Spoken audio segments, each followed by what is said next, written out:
Bonjour à tous et merci de nous rejoindre sur RTI 1 pour vous informer. La fête du travail est célébrée ce mercredi 1er mai dans le monde en Côte d'Ivoire. L'occasion sera donnée aux différentes centrales syndicales d'exprimer à nouveau aujourd'hui leur préoccupation au chef du gouvernement. Danéka Blanc-Danican, le Premier ministre, reçoit ce matin les syndicats des travailleurs. Et quelles sont les origines et le sens de la fête du travail? Alexis Ouedraogo revient dans ce commentaire sur ces différents aspects. Le 1er mai est depuis 1886 la journée des revendications salariales. C'est à cette date que des syndicats américains avaient appelé près de 400 000 travailleurs à manifester pour l'obtention de la journée des 8 heures. Depuis, la journée marque celle des revendications ouvrières, donnant lieu à des défilés des travailleurs. Depuis 1947, ce jour est donc chômé et payé pour tous les travailleurs, mais pour ceux que le métier oblige à la tâche, le salaire est généralement doublé. Le 1er mai, c'est aussi le symbole d'une ère nouvelle dans la vie et dans la lutte des travailleurs, une ère qui présente chaque année pour les travailleurs de nouvelles décisions, de nouvelles batailles pour la liberté et l'indépendance. Le 1er mai est également le jour du muguet, sans qu'il y ait de lien direct avec la fête des clochettes printanières. Il est souvent offert à ceux qu'on aime. Depuis hier, le président de la République, Alassane Ouattara, est de retour de Monrovia, la capitale libérienne, où il a assisté au 22e sommet de l'Union du fleuve Mano. Le chef de l'État était à la tête d'une délégation composée de ministres. L'Union du fleuve Mano fait face à de nombreux défis, notamment au plan sécuritaire et économique, des défis que devrait relever l'Union pour le bien-être des populations. On en parle avec Awa Touré. Ce mardi 30 avril, il est 9h30 quand l'avion du président de la République Alassane Ouattara s'immobilise sur le tarmac de Roberts International Airport de Monrovia. Le chef de l'État est accueilli par le vice-président libérien Joseph Boakai.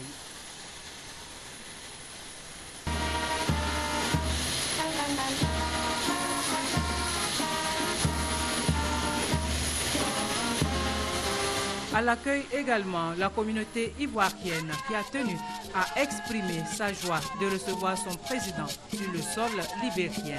Le président Alassane Ouattara s'est dit heureux d'être à Monrovia pour participer au sommet de l'Union du fleuve Mano. Nous sommes très attachés à nos pays voisins et que le fleuve Mano comprend bien entendu le Libéria, la Guinée et aussi la Sierra Leone.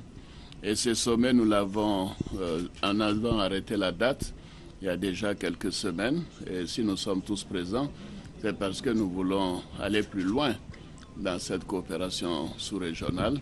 Nous avons beaucoup d'ambition pour notre organisation commune, que ce soit en matière de développement d'infrastructures, mais en matière également d'échanges sur les questions politiques et diplomatiques.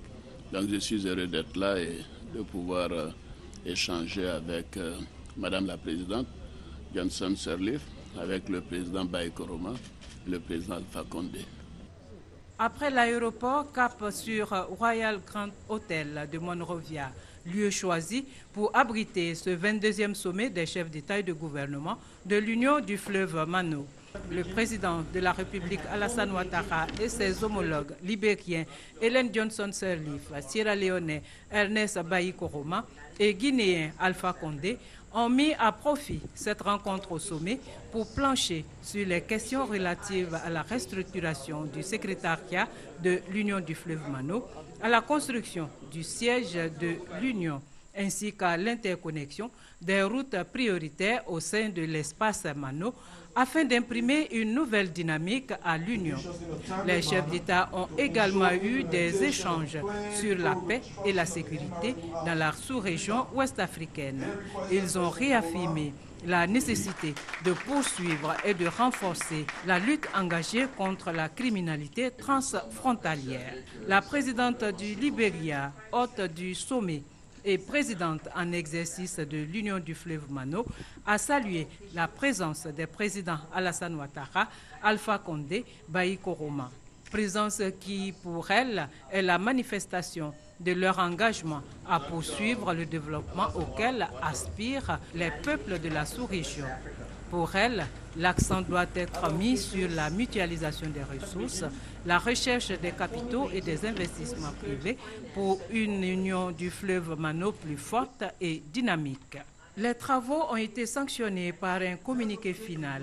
Il en ressort que le sommet a adopté le rapport du Conseil et instruit les ministres de veiller à la mise en œuvre et au suivi des décisions et recommandations, notamment en ce qui concerne la restructuration de l'Union qui doit prendre effet en 2014. C'est aux environs de 16 heures que le président de la République, Alassane Ouattara, a quitté Monrovia pour regagner Abidjan. Enfin, les derniers résultats des élections municipales couplées ont été proclamés hier. Nzadio Mondi, le porte-parole de la commission électorale indépendante, a donné les résultats de la commune de Kongasso après avoir reçu les procès-verbaux. On en parle avec Justine Seydike.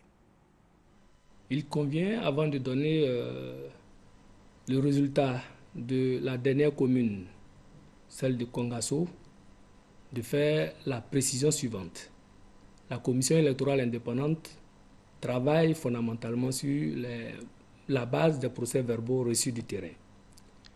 Alors, les procès-verbaux de Kongasso n'ont pu nous parvenir que dans le courant de la journée. La commission centrale s'est donc réunie, a fait la consolidation de ces procès-verbaux et le résultat qui en ressort est donc le suivant. Commune Kongasso, inscrit 3226. Votants 2026, bulletin nul 85, suffrage exprimé 1941, taux de participation 63,19%. Ont obtenu Bolou Bagaté, RDR, 569 voix, soit 24,78%. Bamba Abou, indépendant de la liste Unité et Développement, 649 voix, soit 35,36%. Lama Tioté, indépendant de la liste Les Bâtisseurs du Renouveau, 723 voix, soit 39,87%. Est donc élu Lama Tioté, indépendant de la liste Les Bâtisseurs du Renouveau, avec 723 voix, soit 39,87%. Et puis, vous le savez, les populations du département de Mans se mobilisent pour la réussite de la visite du chef de l'État dans la région. Des rencontres et séances de travail se multiplient avec les autorités administratives et politiques. C'est ce que nous dit Mamadou Kouassi. Dans quelques heures, le chef de l'État foulera pour la seconde fois en un an le sol de la région du Tongbi. Cette fois pour tenir conseil des ministres à Mans et aussi visiter 3 départements de cette région. Déjà, les populations s'impatientent à recevoir le président de la République. Les jeunes et les femmes se mobilisent depuis quelques jours pour gagner le pari de la mobilisation. Toutes les femmes sont prêtes. Toutes sensibilités politiques, tout le monde est là. Nous sommes prêtes. Avec joie, on attend le président de la République qui vienne. On l'attend. Il y a longtemps qu'on veut le voir, on veut le toucher. Je demande encore à tous les jeunes de Mans de se mobiliser pour dire de vive voix au président que nous sommes en accord, d'accord avec son projet de développement. Pour la réussite de ce rendez-vous historique, le préfet de région mobilise les forces vives. Directeurs régionaux, leaders religieux, chefs traditionnels, cadres, responsables d'associations, tous se concertent pour donner une couleur particulière à cette visite. Au cours de cette rencontre, tout est passé au peigne fin, sécurité, transport, logistique, tout pour réussir la visite du chef de l'État à Mans ainsi que la tenue du Conseil des ministres. Dire aux populations de Mans que c'est une chance pour elles qu'en espace d'un an, le président leur rend visite pour la deuxième fois. Donc, il faut qu'elles démontrent qu'elles ont beaucoup d'estime pour le chef de l'État. Et ce que je leur demande, c'est de se mobiliser et de sortir massivement pour lui réserver le meilleur accueil. L'arrivée du président de la République dans le département de Mans est toujours considérée comme un fait exceptionnel. C'est pourquoi je suis là aujourd'hui pour inviter tous les habitants de la région de Tongbi à s'unir comme une goutte d'eau, à se retrouver tous ensemble pour accueillir le président Alassane Ouattara. Nous sommes très heureux de le recevoir. Rappelons que le chef de l'État, Alassane Ouattara, sera à Mans ce 1er mai dans l'après-midi. Le Conseil des ministres est prévu pour ce jeudi 2 mai 2013. Le président de la République visitera ensuite les départements de Biankouma, de Danané et de Zaougne. On fait le point de la 6e journée mondiale de lutte contre le paludisme qui a été célébrée officiellement hier dans le district de Tiassalé. Vous le savez, le paludisme est l'une des causes de la mortalité infantile et maternelle en Côte d'Ivoire. On y va avec Honorine Agnigori. La célébration de la 6e journée mondiale de la lutte contre le paludisme dans le district de Tiassalé n'est pas fortuite. Tiassalé est une ville entourée de nombreux marécages et abrite 2 fleuves, le Nzi et le Bandamon, qui entretiennent le développement des moustiques. Cette ville est la ville pilote pour l'évaluation des objectifs du millénaire pour le développement en 2015. Quand on sait que la lutte contre le paludisme est l'un des objectifs du millénaire pour le développement, le ministère de la Santé et de la lutte contre le sida ne pouvait que s'y rendre pour relever le défi de la lutte contre le paludisme qui sévit dans cette localité. Le taux d'incidence du paludisme dans la population en général est de 104 cas pour 1000. Ce chiffre est de 113 cas pour 1000 dans le district sanitaire seulement de Tiassalé. La journée mondiale du paludisme 2013 est un moment pour examiner les progrès accomplis la dernière décennie et de mobiliser les populations et les partenaires à s'investir davantage dans la lutte contre ce fléau. Le thème de cette journée, investir dans l'avenir, vaincre le paludisme, démontre que la lutte contre le paludisme est l'une des priorités de l'État de Côte d'Ivoire. Toute femme qui se présente en conception prénatale, c'est-à-dire avec une grossesse, a droit à une moustiquaire imprégnée d'insecticides à longue durée d'action. De même, lorsqu'on présente un enfant de l'âge de moins d'1 an, c'est-à-dire qui vient à la vaccination, de 0 à 11 mois, alors cet enfant a droit aussi à une moustiquaire.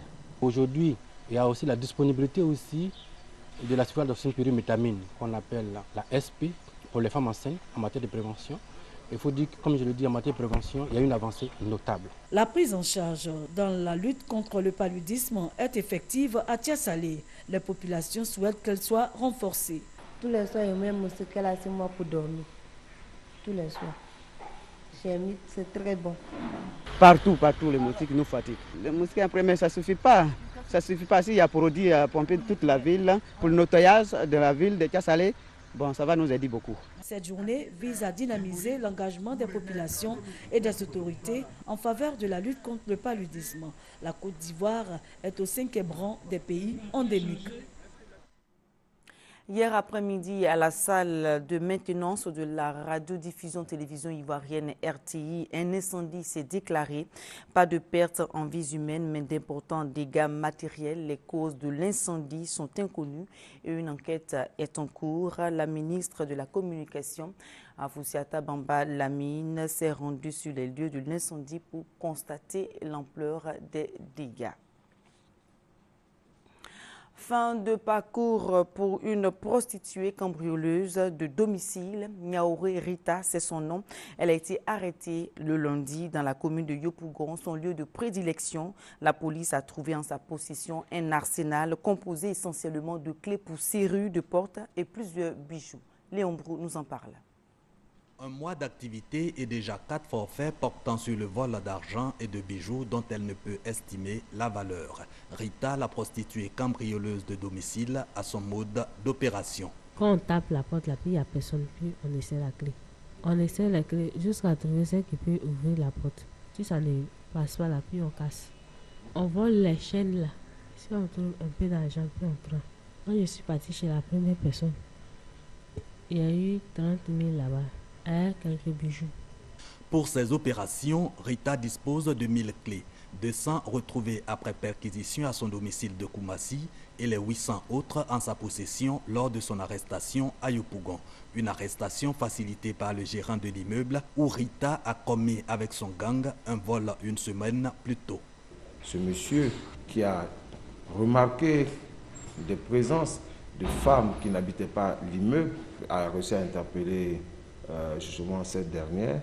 Ces dames-là volent essentiellement dans les maisons inoccupées. C'est-à-dire que lorsque vous n'avez personne et que vous partez au travail, lorsque vous fermez, c'est là qu'elles viennent. Donc, il faudrait que la population collabore franchement avec nous afin que nous puissions au mieux assurer sa sécurité. L'arrestation de Rita, un coup de filet du commissaire du 17e arrondissement et ses éléments, ils poursuivent encore les complices de la prostituée cambrioleuse, 2 autres femmes habitantes, elles, de Yopougon, une commune où les vols par effraction et autres subterfuges qui consistent à détourner l'attention des domestiques sont devenus récurrents. Dans le reste de l'actualité, l'Afrique du Sud est choquée par les dernières images de Nelson Mandela. Ces images ont été montrées à la télévision sud-africaine publique. Des images tournées 3 semaines après sa sortie de l'hôpital où il a été traité pour une pneumonie. On regarde. Ce sont les premières images de Nelson Mandela depuis 9 mois et elles font polémique en Afrique du Sud. C'est la télévision publique qui les a tournées lundi, soit 3 semaines après sa sortie de l'hôpital. 20 secondes où Madiba apparaît figé dans son fauteuil. Autour de lui, le président Zuma et l'état-major de l'ANC, mais lui semble ailleurs. Rien de rassurant là-dedans et Jacob Zuma est bien le seul à penser que tout va bien. Il a l'air très bien. Il est en bonne forme. Nous avons eu une conversation avec lui. Nous nous sommes serrés la main. Il sourit, comme on a pu le voir. Il est alerte. Ces images ont provoqué un malaise. Dans les journaux, sur les réseaux sociaux, beaucoup de réactions ulcérées. Opportunisme, insulte à la dignité du vieil homme. À 94 ans qu'on le laisse tranquille, les Sud-Africains ne sont pas tendres avec cette visite télévisée. D'autant que ces mêmes dirigeants de l'ANC avaient imposé un blackout total lors de la dernière hospitalisation de Nelson Mandela le mois dernier, et ce, disait-il, afin de préserver l'intimité de l'icône nationale. Et avant de refermer ce journal, je vous rappelle que la fête du travail est célébrée ce mercredi 1er mai dans le monde en Côte d'Ivoire. L'occasion sera donnée aujourd'hui aux différentes centrales syndicales d'exprimer à nouveau leurs préoccupations au chef du gouvernement. Daniel Kablan-Duncan, le Premier ministre, reçoit les syndicats des travailleurs ce matin. Et c'est la fin de ce journal. Merci de l'avoir suivi. Restez avec nous sur RTI pour poursuivre le reste de nos programmes. L'information continue sur les www.rti.ci.